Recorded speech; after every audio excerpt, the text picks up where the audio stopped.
everyone. It's Brian. And Destiny. And we are here on Fun Friday to introduce a new part of Fun Friday. So Destiny and I, or really Destiny, came up with the idea of doing an interview with the residents. And so I'll let you talk more about what those interviews will look like. So we're going to interview some residents on their life before River Landing and then how they got to River Landing, just so we can get to know each other. Yeah, because there's over 500 independent residents here now, that it's really hard for us to get to know all of our neighbors. I mean, we did the Get to Know Your Neighbors on Care Merge, and we've seen each other out, but it's a lot harder now with COVID restrictions to really know who lives in P001 and who lives in Turnberry 202, and kind of connect those dots. So this is a great way for us to kind of get to know our neighbors in a good way and kind of learn about their lives, because we have a lot of interesting stories here. We're very blessed with that. So if you would like to be interviewed, please contact me, Brian Stroud, at 336-389-4111, or email me at bstroud@riverlanding.sr.org. Yes, we would love to hear all the great stories. It's so exciting to get to know everyone. Yeah, so stay tuned, because following this intro video, we are going to have a great interview with a resident. So, thank you. All right. Hello, everyone. I'm Brian, and today I'm joined for our 30 minutes with a resident with the lovely Gila Patterson. Hello, Gila. Thank you for joining me today. I'm glad to have you. I'm Gila Louise Patterson. I was born in Darmstadt, Germany, which is southwest Germany, across from Rhine River from Alsace-Lorraine. And I was the second of 4 girls. And I was born 95 years ago in a worse time that I don't think only Germany experienced, but the US too. It was a recession and inflation at the same time. People were hungry, they were rioting, there were soup kitchens. Both of my parents came from upper middle class, but they lost every bit of their savings in that recession. And I remember my mother, when my older sister was born, bought a baby crib for $1 million. And of course she had it till my youngest daughter, sister was born. And it was a joke at the time. By that time the inflation was over, and I brought kids from school and I said, "You want to see a $1 million baby bed?" And they expected some gold-plated ivory inlaid, and there was just a plain wooden baby bed with the wooden slats. Yeah. You should have seen those kids' mouths drop. And anyway, that was the biggest joke. So that's my background. And then if you want to relate the story. Of course. So you grew up in Germany, correct? When did you come to America? I came, let me go back just a little bit. Okay. Right after the war, I went to private girls' schools. And they were called lyceums. My graduation at 18 was equal to a junior college. Okay. And so I spoke English and French fluently. Mm-hmm. And I had gone to the University of Berlin, which was, of course, Berlin was divided in 4 sections. Mm-hmm. And the university happened to be in the eastern section. And I lived in the western section where the Americans occupied Berlin, and students were arrested by the Russians. So I told my dad I wasn't going back, because I was literally scared. And he asked me what I wanted to do, and I said, well, I speak English and French. I go to the occupation forces and see if I can get a job. Mm-hmm. And when I walked into the American office, they hired me right away because I spoke English fluently. And later on I met my husband. He'd been in the army during World War II and was to be discharged, but they offered him a civilian job if he wanted to. And of course, he'd gone to the army right out of school and he had no job, so he took that job, and that's where I met him. So then I was married when I was 22 in 1948, and then in the fall of 1948 we came to the United States.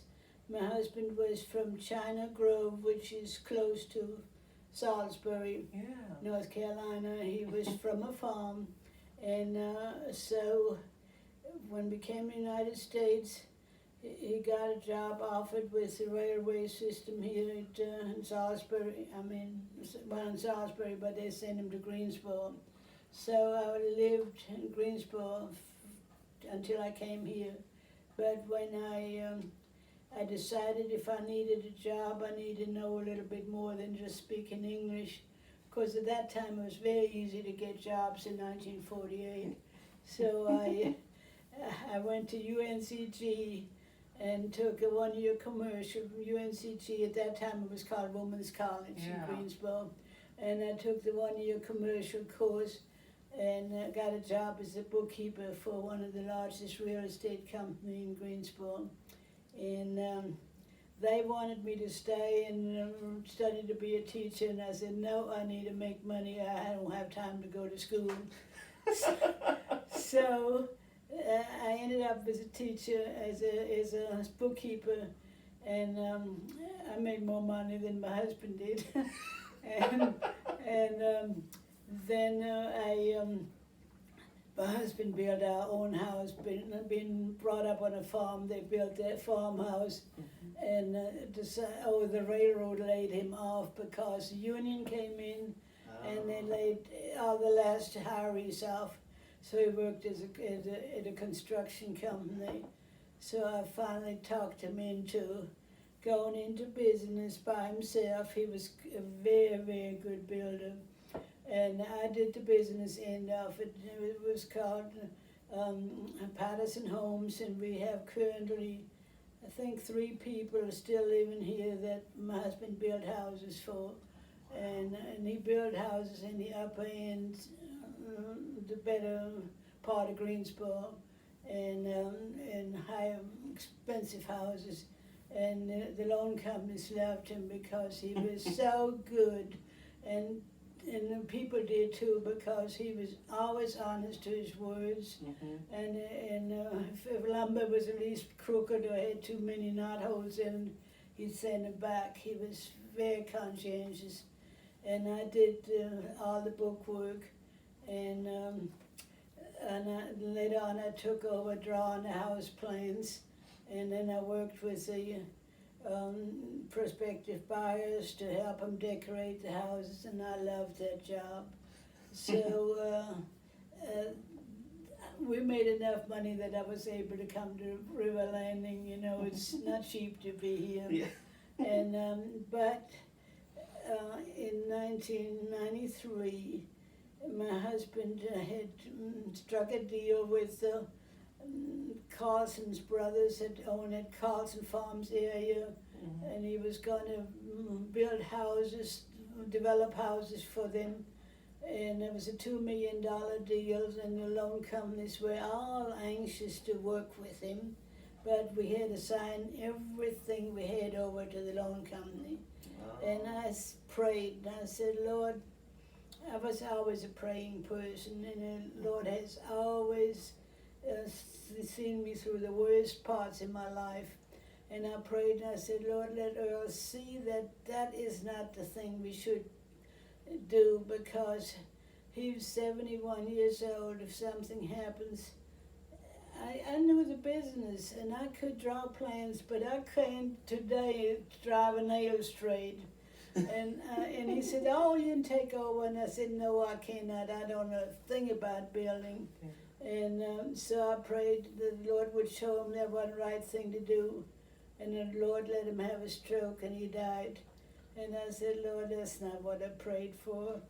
So be careful what you pray for. You may get the answer. Yeah, oh my goodness, that is a I had no idea all that happened with your husband. And Bill. so then for Goodness. 10 years, well, I lived on the golf course. I had a large house there. Mhm.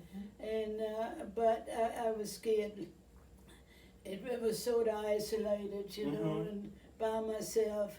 And so I sold it and bought a townhouse and lived there for 10 years. And my son, who is an accountant, CPA in Colorado, he said, "Mom, I don't like for you to live by yourself, and because something might happen to you and nobody know about it." Mhm.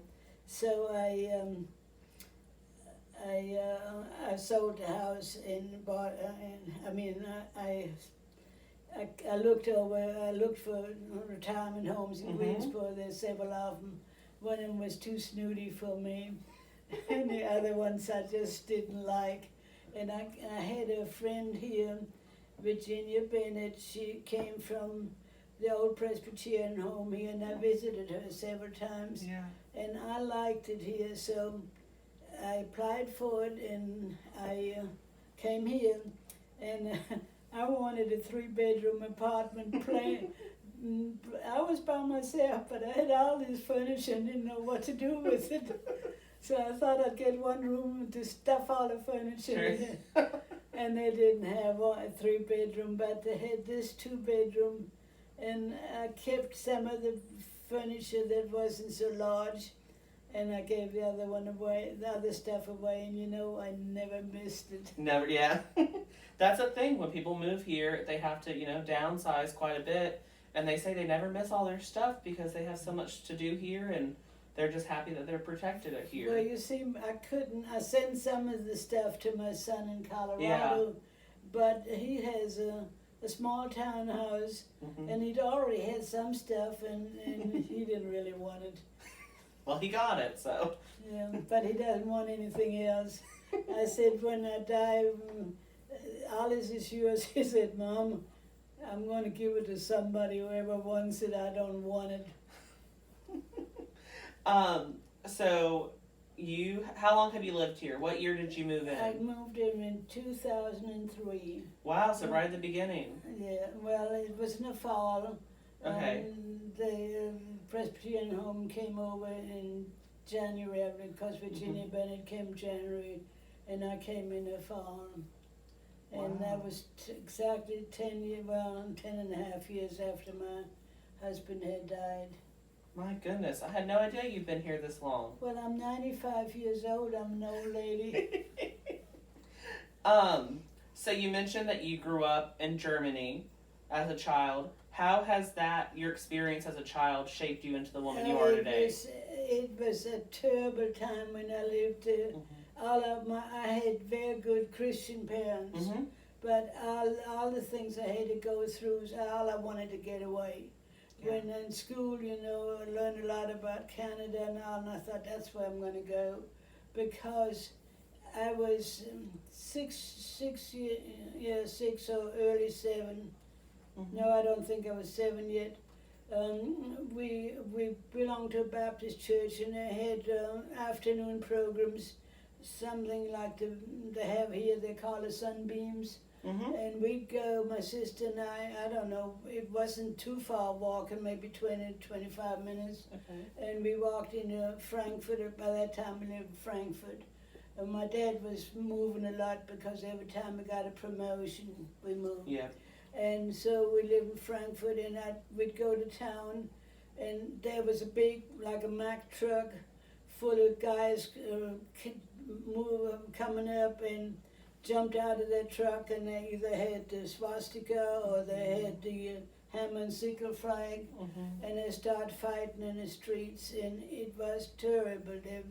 They hit each other, they threw stones at each other, they even had guns, and we would duck in and the closest doorway, and sometimes people would open the door and grab my sister and I and took us in, and we were sort of hide behind the wall because you never know what comes through the window or so, and till it was all over with.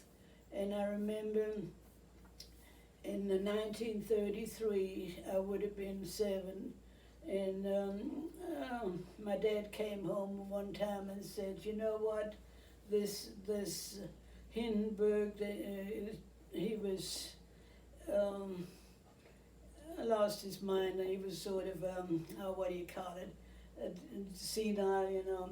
And they told him, his advisors told him, if you put Hitler in place, there'd be order and this fighting would stop. Well, the fighting was stopped. First thing, he threw all the communists in the concentration camps. That's when they started. And of course, then they re-educated them. If they just swore allegiance to Hitler, they let him go out. And but he also stopped the inflation. People were working, but he was immediately working back to start another war. They didn't know it, but he started building the roads like Eisenhower later built all these autobahns here, and he started that. And then secretly all the factories started making war tanks, airplanes and stuff, and it was all done secretly. And he took back Alsace-Lorraine, and I don't know how he got by with it, but he did. And it was back under German control. But the people were also, you had to do what he said. My dad despised the Nazis, but because to keep his job, he had to join a party, but he just gave the money, he never went and all. And then I know he was telling my mom lots of times, let's not say anything in front of the children because they may talk, and we probably would have. But I remember one time, we also had, in school, we had to furnish a ancestry form to prove that we weren't Jewish, and it had to go back 4 generations or 5, I don't remember, of course my parents knew all their ancestors. And I've always said I was an ancestor from a Roman slave because the Romans occupied all that territory, which was called Gaul. Okay. So I said I'm a Roman slave. But I told my son that, and he called that ancestry thing, and these dumb people told him we were ancestors of Charlemagne. I said, now you see that all they want's your money. Anyway, we had to furnish that, prove we weren't Jewish. At that time, I don't think the Jewish people right then were, but they wanted to register them because he's already had his plans. In fact, I've heard sometime, I never read that book, Mein Kampf, or My Struggle. If the Allied had only read that book, they could have told you, because he followed completely. And he wanted the Jewish money. They were all well off. They didn't live in my part of town. They lived in the center of the part of town in big houses. They owned the factories, they owned the big stores, they owned the banks, and he wanted that money. So that's was. But going back to, one time the party people came in my school, and they wanted to know our religion, because under Hitler only the Protestant, the Lutherans and the Catholics were allowed, and they had to go by their doctrine. And I was Baptist, and I got scared to death. And he said, when it came to me, I studied and said, I'm a free evangelist. I don't know what that was, but I made it up. And so I got by with it. And when you, now my dad sent us to private schools because he said, they can take your money, but nobody ever can take your education away from you. And at the time, there were, 2 of them later on, 3 of us girls going to private school, and it was $20 a month. In the 30s, that was a lot of money per child, not just one, Oh, and you had 4, right? But he always said that he wanted us to have a good education. But by the time we were 14, every time we had a vacation, the state would put you somewhere to work or do some stuff, like go on a farm to help the farmers out.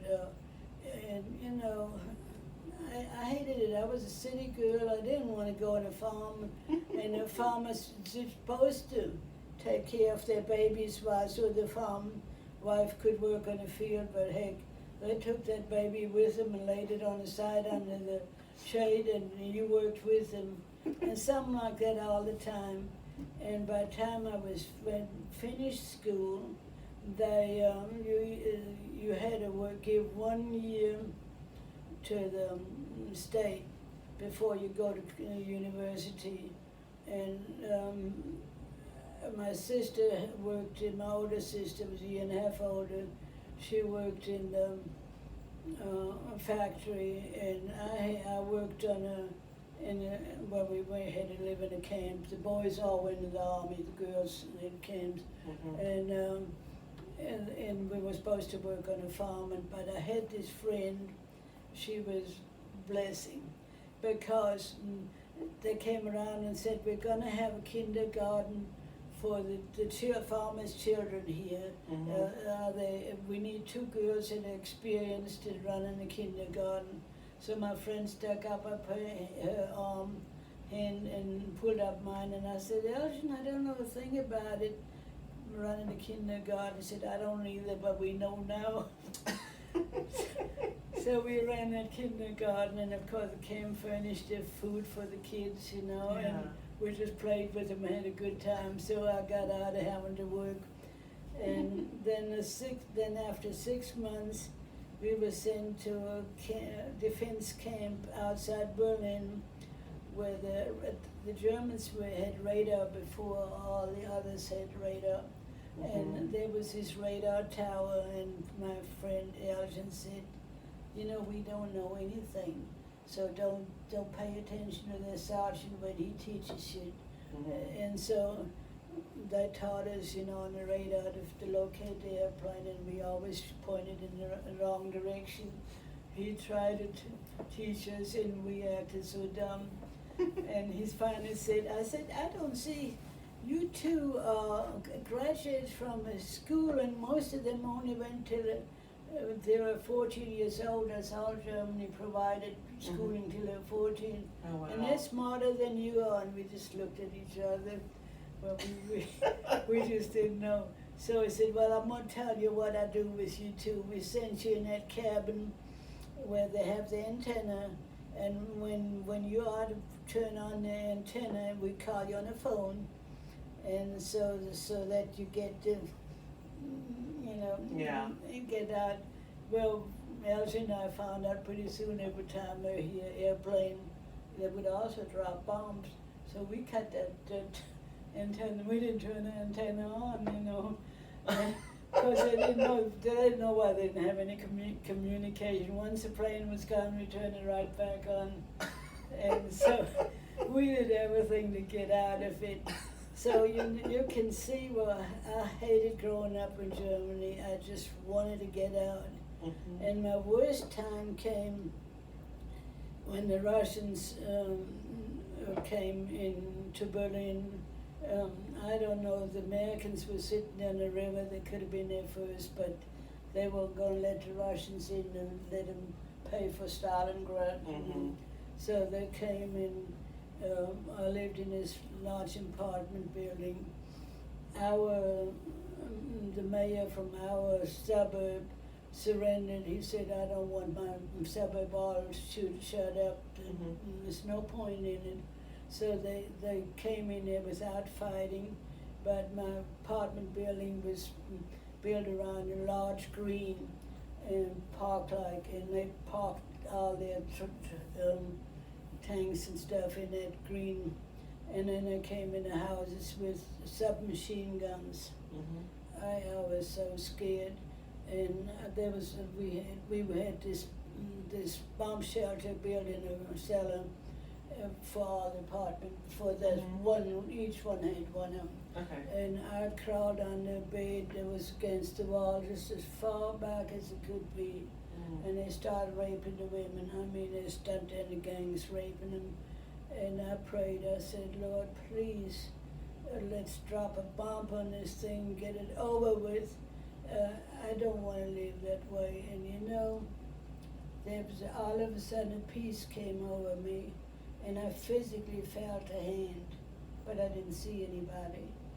But no Russians raped me, and so I'm headed with that country.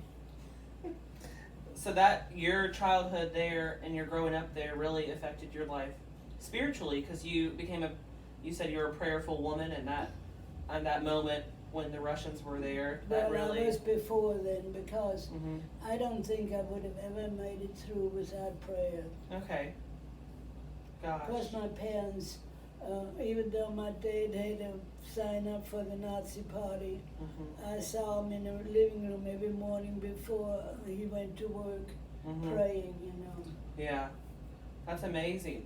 I don't know how I would not have done well with that. Well, You were a strong that's woman. the only thing you could do. Yeah. You either gave in to them, or, I remember one time I was 10 years old, and we were going to go to a Baptist camp, and the bus had taken us to the camp, and no longer, we were there about 30 minutes, and all of a sudden a carload of Nazis with their uniforms on and all came in there and said, do you all have a permission from the Hitler Youth to have this camp? Well, I didn't belong to the Hitler Youth, Yeah. and a lot of the others didn't either, because it wasn't mandatory that you had to belong to it. And we said no, and he said, well, I want this camp emptied within 1 hour. Well, we didn't even, whoever the leaders were, I don't, phones weren't all that popular at that time. I don't know that they could get in touch with the bus to come get us again. Yeah. And so we walked into a farm. I guess it wasn't so far, but for 10-year-olds to my luggage and all, Mhm. it seemed like forever. And that farmer took all the boys away in the barn, and up in his house he put straw in the attic, and the girls were up in the attic. So we kept on having our camp there. And that's what it was, even in church. You couldn't, we had to close our church because we were Baptist, that wasn't allowed. Yeah. So we had home churches in people's home. Where there was lucky, we had a Swiss pastor. He was in charge of a sister's home, something like the nurses, Mhm. and since he lived in a diplomatic center in West Germany, in West Berlin, where I did, and we met at his house. The Nazis could not get into his house because he was Swiss, and he had immunity, Yeah. diplomatic immunity, and we met there, but it was a hard time. Yeah, I can imagine. Well, luckily, you survived and you did really well for yourself. You and your husband did in Greensboro. And then you came here in 2003, so you've been here almost 17 years now. Well, 1st of October be 17 Wow. years. So what's been your favorite thing at River Landing the past 17 years? Well, you know, when I first came, I liked it a whole lot better than old age is not for sissies. I used to go swimming every morning. Yeah. I didn't play golf, but I walked, and Mhm. I had my patio furniture and all, but I gave it away, and I've planted flowers around my patio. I can't Yeah. do any of that thing. And we had nice programs, but and I had friends, but so many of them already passed on. Mhm. And you know, I had my car, I could go out and drive, and I haven't had a car for about 7, 8 years now, and it's no fun anymore. Well, we're lucky to have you here. You are. I know everyone loves you that meets you and gets to know you, and I'm sure this interview, your phone's gonna be ringing off the hook now. Everyone's gonna want to have dinner with you at Water's Edge. Okay. You're going to be the most popular girl on campus. Oh, I'm not. You will be after this. They probably say I talk too much. No, that's what we wanted. We wanted to hear your story and hear how you became the great woman you are today, and we're so thankful for that. I have to give the Lord credit for that Mhm. because He was always there when I needed Him. Mhm. Even at River Landing, sometimes I feel so bad. I have heart problems, Mhm. and so you just don't go through life 95 years and not have anything wrong with you. Yes. So many times I feel so bad, and I said, Lord, I'm ready to go. And I can't go on like that. You know, I feel better. Next day you'll feel better. He's telling me I'm not ready for you yet. Oh. Well, we're lucky he's not ready for you yet because we get to hang out with you a little bit longer. So, Gila, thank you so much. I know everyone at home is thankful to have you here, and we thank you that your story was so amazing to hear. On top of her time here at River Landing, Gila is also a member of Friendly Avenue Baptist Church. She is also an artist, as you can see. She's painted 193 paintings. They are beautiful, and they are all spread out throughout her home here, and she's given them to some friends here and some friends outside of the community. So they are beautiful, and we just are so thankful that Gila lives here at River Landing. And if you want to hang out with her, give her a call. She's a great woman to be with. Thank you so much.